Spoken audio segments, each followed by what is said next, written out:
नमस्कार साथियों, स्वागत है आपका हमारी इस ऑनलाइन क्लास में। और आज जो हम करने वाले हैं वो राजस्थान अध्यापक पात्रता परीक्षा यानी रीट और हरियाणा अध्यापक पात्रता परीक्षा एचटेट, इनके सामाजिक अध्ययन के पाठ्यक्रम को हम शुरू करने जा रहे हैं। और जहाँ तक मेरा खुद का अनुभव है, एक्सपीरियंस है, उसके आधार पर मैं कह सकता हूँ कि अगर आप 6 से 10 तक की जो पाठ्य पुस्तकें हैं सामाजिक अध्ययन की, या फिर आप जिस भी सब्जेक्ट की तैयारी करते हैं, जिस भी सब्जेक्ट को आप पढ़ते हैं, उस सब्जेक्ट की कक्षा 6 से 10 तक की जो पाठ्य पुस्तकें हैं उनका अध्ययन अगर आप अच्छी तरह से कर लेते हैं तो आप निश्चित रूप से सफलता को प्राप्त कर सकते हैं। तो इसलिए मेरा जो पैटर्न रहेगा ये एसएस करवाने का वो यही है कि आप जो है कक्षा 6 से 10 तक की जो पाठ्य पुस्तकें हैं उनका हम अध्ययन करेंगे और उनके अंदर कैसे एग्जाम में क्वेश्चन पूछे जाते हैं उनका टेस्ट भी आपको जो है इस वीडियो के जस्ट बाद में या फिर जो है दूसरी वीडियो करने से पहले आपको इसका हमारी वेबसाइट पे यानी इस वीडियो के डिस्क्रिप्शन में उसका लिंक मिलेगा, ताकि आप इस पाठ को पढ़ने के बाद उसके जो टेस्ट हैं वो जरूर लगाएं। तो आपको कम से कम ये कंफर्म होगा कि आपने जो इस पाठ में पढ़ा था क्या वाकई वो आपको समझ में आया, या फिर वो आंकड़े जो आए इसमें क्या वो आपको याद हो गए हैं। तो ये सारी चीजें इसमें हम करने वाले हैं। तो चलिए शुरू करते हैं। और हमेशा की तरह एक बात कहना चाहूंगा, अभी तक अगर आपने हमारे चैनल को सब्सक्राइब नहीं किया है तो हमारे चैनल को सब्सक्राइब कर लीजिए और हमारी वेबसाइट पर भी डेली विजिट कीजिए, ताकि आपको वहां जो अपडेट्स होती हैं इससे रिलेटेड वो चीजें सारी आपको वहां मिलती रहें। हमारी वेबसाइट है read.samarpan.in, तो उसका भी लिंक हम आपको यहाँ वीडियो के डिस्क्रिप्शन में दे देंगे। चलिए, तो ये जो पहला पार्ट है भूगोल का है, ये सौरमंडल में पृथ्वी, यानी सौरमंडल में पृथ्वी की क्या स्थिति है, या फिर आज जो हम सौरमंडल के बारे में पढ़ने वाले हैं। तो देखिए, सूर्यास्त के बाद में आकाश को देखते हैं तो उसमें बहुत सारे कुछ बिंदु वगैरह चमकते हुए दिखाई देते हैं, और इनको हम क्या कहते हैं, ये सारे के सारे जो भी आकाश में चमकदार वस्तुएं आपको दिखाई देती हैं वो सारी चीजें क्या होती हैं, वो सारी चीजें क्या कहलाती हैं, वो सारी चीजें कहलाती हैं खगोलीय पिंड। तो सबसे पहला क्वेश्चन ये आता है आपका कि आकाश में दिखाई देने वाले जो चमकदार चीजें होती हैं वो क्या होती हैं। तो सबसे पहले हम उनको क्या कहेंगे, खगोलीय पिंड कहेंगे। खगोलीय पिंड यानी जो आसमान या उसमें स्थित जो वस्तुएं हैं उनका अध्ययन करने वाला जो शास्त्र होता है उसको हम क्या कहते हैं, उसको हम कहते हैं खगोल शास्त्र। ग्रह, उपग्रह, सूर्य, इनके बारे में जो शास्त्र अध्ययन करता है उसको हम खगोल शास्त्र कहते हैं, और इनका अध्ययन करने वाले व्यक्ति को हम क्या कहते हैं, खगोल शास्त्री कहते हैं। चलिए, इसके बाद में देखिए ये चीज जो है आपका ये जो है लाइन ये काम की आपकी कि आप पूर्ण चंद्र को लगभग 1 महीने में एक बार देख सकते हैं। तो ये पूर्ण चंद्रमा वाली रात कौन सी होती है, पूर्णिमा। तो डायरेक्ट सा क्वेश्चन बनता है, पूर्ण चंद्रमा की रात कौन सी होती है, तो पूर्णिमा होती है। और अगर नए चंद्रमा की रात की बात करें तो नए चंद्रमा की रात कौन सी होती है, तो वो अमावस्या होती है। तो 2 क्वेश्चन यहां से आपके क्लियर हो जाते हैं। तीसरा क्वेश्चन ये क्लियर होता है कि आकाश में चमकने वाली चीजों को क्या कहते हैं, खगोल शास्त्र, खगोलीय पिंड कहते हैं, और उनका अध्ययन करने वाले खगोल शास्त्री, और शास्त्र को खगोल शास्त्र। इसके बाद अगर देखें तो ये प्रश्न उठता है कि ये चमकीली वस्तुएं दिन में क्यों दिखाई नहीं देती। क्यों दिखाई नहीं देती, क्योंकि ये जो खगोलीय पिंड होते हैं ये हमारे से बहुत ज्यादा दूर हैं। अत्यधिक दूर होने के कारण जो है जब सूर्य का प्रकाश ज्यादा होगा तो ये कम प्रकाश वाले हमें दिखाई नहीं देते। तो ये सारे जो खगोलीय पिंड होते हैं इनमें कुछ खगोलीय पिंड जो हैं वो बड़े आकार के होते हैं, गर्म होते हैं, ये गैसों से बने होते हैं, इनके पास अपनी ऊष्मा तथा प्रकाश होते हैं जिसे वे बड़ी मात्रा में उत्सर्जित यानी उत्पन्न करते हैं। इन खगोलीय पिंडों को तारा कहते हैं। अब देखिए, यहाँ जो है एक बहुत ही बढ़िया बात कह दी कि ये जो खगोलीय पिंड हैं जिनका आकार बड़ा है, यानी जो गर्म है, गैसों से बने हैं, खुद की ऊष्मा तथा प्रकाश है, तो वे क्या कहलाते हैं, वे सारे तारा कहलाते हैं, यानी तारे कहलाते हैं। ठीक है, और सूर्य भी क्या है, एक तारा है। तो प्रश्न ये उठता है कि पृथ्वी का सबसे नजदीकी तारा कौन सा है, तो पृथ्वी का सबसे नजदीकी तारा सूर्य है। तभी तो इसका प्रकाश हमें मिलता है, बाकी तारों का प्रकाश हमें नहीं मिलता, क्योंकि ये सबसे नजदीक है। देखिए, रात के समय अनगिनत चमकते हुए अनगिनत तारे सूर्य के समान ही हैं, लेकिन हमसे बहुत दूर, अधिक दूर होने के कारण हम लोग उनकी ऊष्मा या प्रकाश को महसूस नहीं कर पाते। देखिए, इसके बाद में बात आती है कि रात्रि में आसमान की ओर देखने पर आप विभिन्न तारों के समूह द्वारा बनाई गई विविध आकृतियों को देखते हैं। अगर रात्रि में देखते हैं आसमान की तरफ तो विभिन्न अलग अलग प्रकार की, जैसे आप यहाँ देख पा रहे हैं इस तरह की अलग अलग जो आकृतियां बनती है, जैसे ये क्वेश्चन मार्क की आकृति बनी हुई है, ऐसे अलग अलग बहुत सारी आकृतियां बनी होती हैं। ये जो आकृतियां होती है नक्षत्र मंडल कहलाते हैं। क्या कहलाते हैं? नक्षत्र मंडल। यानी तारों के द्वारा या ग्रहों के पिंडों, खगोलीय पिंडों के द्वारा बनी हुई आसमान में विभिन्न प्रकार की जो आकृतियां होती है वो क्या कहलाती हैं? नक्षत्र मंडल कहलाती हैं।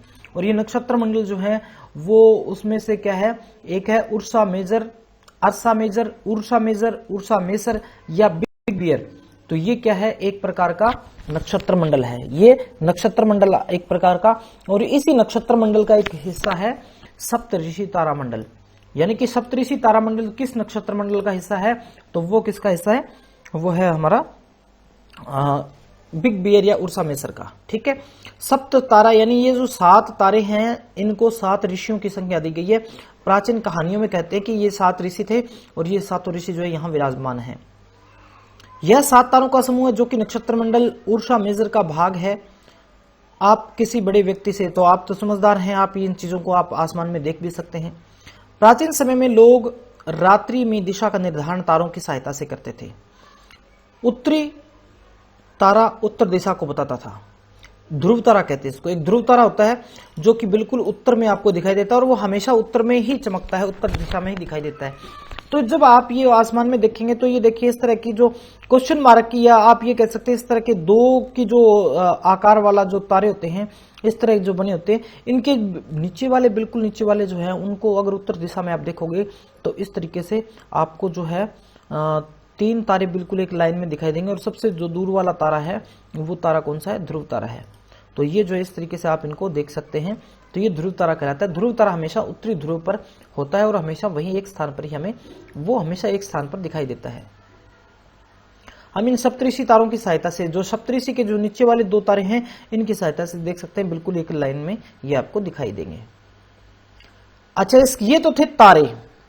कुछ खगोलीय पिंड ऐसे होते हैं जिनका स्वयं का ऊष्मा और प्रकाश नहीं होती, वे तारों के प्रकाश से प्रकाशित होते हैं। यानी कि उनका जो वो प्रकाशित होते हैं वो तारों के प्रकाश से होते हैं। तो ऐसे पिंड क्या कहलाते हैं? ऐसे पिंड कहलाते हैं ग्रह। अर्थात जो क्या है, जिनका स्वयं का प्रकाश नहीं है, स्वयं की ऊष्मा नहीं है, जो तारों के प्रकाश से जो प्रकाशित होते हैं वो क्या कहलाते हैं? ग्रह कहलाते हैं। और सौरमंडल में जो कुल 8 ग्रह हैं। तो सूर्य का जो परिवार है, सूर्य के आसपास जो ग्रह है वो क्या है? सौरमंडल कहलाता है। ग्रह जिसे अंग्रेजी में, देखिए ये क्वेश्चन बहुत ही इंपॉर्टेंट क्वेश्चन बनता है यहाँ कि ग्रह को अंग्रेजी में क्या कहते हैं? तो प्लेनेट कहते हैं। ठीक है, एक क्वेश्चन तो ये। दूसरा क्वेश्चन ये बनता है कि प्लेनेट शब्द जो है वो कौन सी भाषा के शब्द से बना है या किस शब्द से बना है? तो प्लेनेट शब्द बना है प्लेनेटाई शब्द से। प्लेनेट जो है वो प्लेनेटाई शब्द से बना है और प्लेनेटाई शब्द जो है वो ग्रीक भाषा का है और जिसका अर्थ क्या होता है? परिभ्रमक, अर्थात चारों ओर चक्कर लगाने वाला। अब आपसे देखिए कितने क्वेश्चन क्लियर हो गए। आपको ऐसे बुक में ऐसे इतने सारे क्वेश्चन नहीं मिलेंगे कि जो प्लेनेटाई शब्द है उसका अर्थ क्या है, शाब्दिक अर्थ क्या है, जिसका अर्थ है परिभ्रमक या चारों ओर घूमने वाला।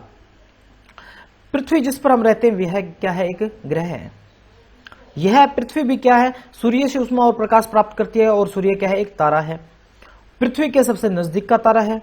पृथ्वी को बहुत अधिक दूरी से, जैसे चंद्रमा से देखने पर यह चंद्रमा की तरह चमकती हुई प्रतीत होगी। हाँ, ये चीज भी है, जैसे हमें चंद्रमा दिखाई देता है। चंद्रमा क्या है? पृथ्वी का उपग्रह है। इसका स्वयं का ऊष्मा या प्रकाश नहीं है, लेकिन फिर भी ये हमें क्या है? चमकता हुआ दिखाई देता है। क्यों?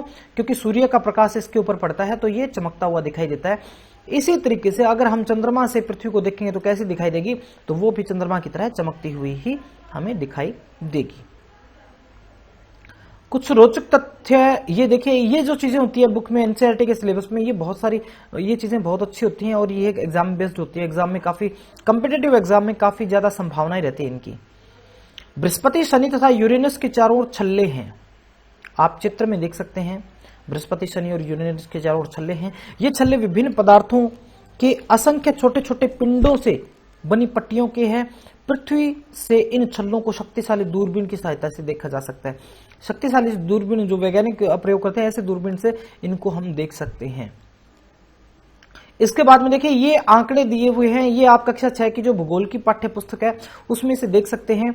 ये सूर्य है, सूर्य के सबसे नजदीक तारा है, ये कौन सा है? ये बुध है। बुध के बाद में जो है दूसरे नंबर पर आता है शुक्र, फिर आता है पृथ्वी। पृथ्वी जो है सूर्य से दूरी के अनुसार कौन सा है? तीसरा है। ठीक है। उसके बाद आता है पृथ्वी के बाद बुध, शुक्र, पृथ्वी, मंगल, फिर बृहस्पति, फिर शनि, फिर अरुण और फिर वरुण। ऐसे करके देखिए ये शनि है, ठीक है। तो ऐसे अरुण और वरुण ये जो है सारे ग्रह जो है वो दिखाई देते हैं, ठीक है। तो देखिए शनि के चारों ओर ये छल्ला हमें यहां दिखाई दे रहा है। और ये जो आपके मंगल और बृहस्पति है, ये इंपॉर्टेंट क्वेश्चन यहां से बनता है कि कौन से दो ग्रहों के बीच में बहुत सारे क्षुद्र ग्रह हैं। तो ये जो मंगल है और बृहस्पति है, इन दोनों के बीच में बहुत सारे असंख्य छोटे छोटे क्षुद्र ग्रह, छोटे छोटे ग्रह है, जिनको ग्रह तो नहीं कह सकते, क्षुद्र ग्रह कहेंगे। तो वैज्ञानिक ये मानते हैं कि कभी कालांतर में बहुत पहले कभी यहाँ कोई ग्रह हुआ करता था जो किसी कारण से टूट गया और उसके जो भाग है वो यहाँ जो है इसमें चक्कर लगा रहे सूर्य का स्वतंत्र अवस्था में, तो इनको जो है क्षुद्र ग्रह कहा गया।